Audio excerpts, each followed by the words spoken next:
ভেতরে এক তিলোত্তমা থেকে অসংখ্য তিলোত্তমা, শুধুমাত্র নারী নয়, ছোট ছোট কুড়িরা, তারা পর্যন্ত এই রাজ্যে নিপীড়িত এবং নির্যাতিত। 7 থেকে 70 কারণ নিরাপত্তা নেই। তাই নারীদের সার্বিক নিরাপত্তার তাগিদে আমরা আবার পথে নেমেছি। রাত দখল তো প্রতীকী। আমরা চাই রাজ্যের সর্বত্র কর্মক্ষেত্র থেকে গৃহের ভেতরে সব জায়গায় নারী নিরাপত্তা সুনিশ্চিত হোক, এবং যে পাহাড় প্রমাণ দুর্নীতি রাজ্যের প্রতিটি ক্ষেত্রে রয়েছে, আমরা তার অবসান চাই।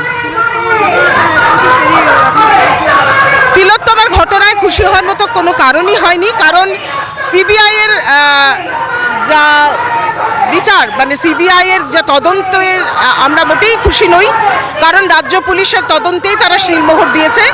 সঞ্জয় রায় যে একাই দোষী, এটা আমরা মেনে নিচ্ছি না। প্রকৃত দোষীরা এখন অধরা রয়েছে। যতদিন না প্রকৃত দোষীরা ধরা পড়ে, ততদিন পর্যন্ত আমরা রাস্তায় আছি এবং থাকব। কি বলছেন?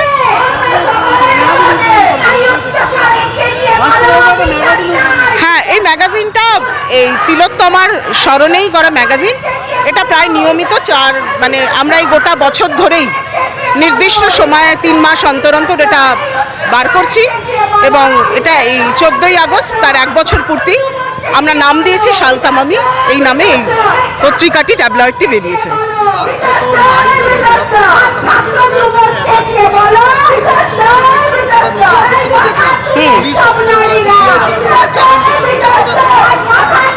তার জন্যই তো জনগণের কণ্ঠস্বরকে তুলতে হবে।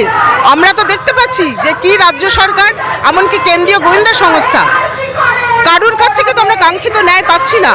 মানে এটাই বোঝা যাচ্ছে জনগণের মিলিত স্বরই একমাত্র আমাদেরকে বিচার এনে দিতে পারে। আমরা ধৈর্য হারাচ্ছি না।